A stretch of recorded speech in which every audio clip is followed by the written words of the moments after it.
اب اظہار خیال کے لیے تشریف لاتی ہیں اقصیٰ سہیل، جن کا تعلق عائشہ لسانی ماڈل اسکول سے ہے۔ نحمد و نصلی علی رسولہ الکریم، اما بعد فاعوذ باللہ من الشیطان الرجیم، بسم اللہ الرحمن الرحیم۔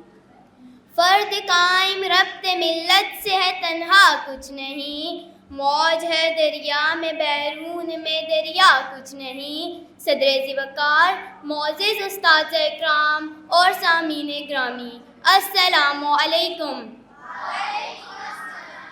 آج اس معزز ایوان کے باشعور قائد نے جو قرارداد پیش کی ہے، اس کا عنوان ہے باشعور عوام خوشحال پاکستان۔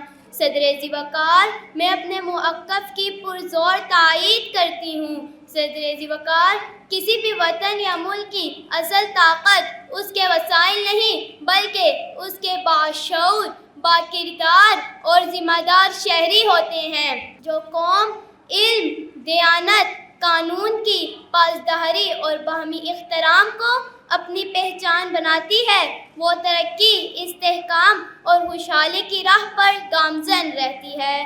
مگر افسوس صدر ذی وقار، ہماری پیاری سرزمین وطن قدرتی وسائل سے مالا مال ہونے کے باوجود 80 سال کے طویل عرصے میں خوشحالی کی راہ پر گامزن نہیں ہو سکی، جبکہ چین ہمارے بعد جنم لے کر صرف شعور، دیانتداری، محنت شاقہ کے باعث پوری دنیا پر حکمرانی کر رہا ہے۔ صدر ذی وقار، قدرتی وسائل سے مالا مال سرزمین، سونا اگلتی کھیت، دنیا کے بہترین فوج جاں باز سپاہی، پھر کمی کہاں؟ صدر ذی وقار، کمی باشعور قوم کی ہے۔ اس لیے اپنی ذہانت سے دنیا بھر پر داغ بھٹانے والے قوم مفلوک الحال ہے۔ جگہ جگہ گندگی اور غلاظت کے ڈھیر ہماری بدحالی کا منہ بولتا ثبوت ہے۔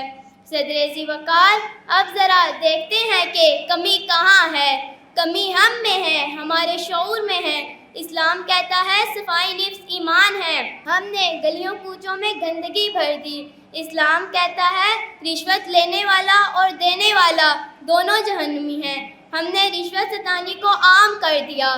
اسلام کہتا ہے مسلمان وہ نہیں جس کے ہاتھ اور زبان سے دوسرے مسلمان کو تکلیف پہنچے، ہم نے لاقانونیت کو اپنے مفاد کے لیے فروغ دیا۔ صدر ذی وقار، ہم نے اللہ کی رسی کو چھوڑ دیا اور اپنی ذات کی نفی کر دی۔ اس کا حل صرف یہی ہے کہ میں بدلا تو بدلا پاکستان خود بخود بدلا۔ آؤ عہد کریں کہ ایک دیا تم جلاؤ، ایک دیا میں جلاؤں گا۔ قطرے سے ملے قطرے، ہر خطرے سے ٹکراؤں گا۔ اور آخر میں صرف اتنا ہی کہنا چاہوں گی، اپنے حصے کا دیا خود ہی جلانا ہوگا۔ خودی کو کر بلند اتنا کہ ہر تقدیر سے پہلے، خودی کو کر بلند اتنا کہ ہر تقدیر سے پہلے، خدا بندے سے خود پوچھے بتا تیری رضا کیا ہے۔ آپ سب کی سماعتوں کا شکریہ۔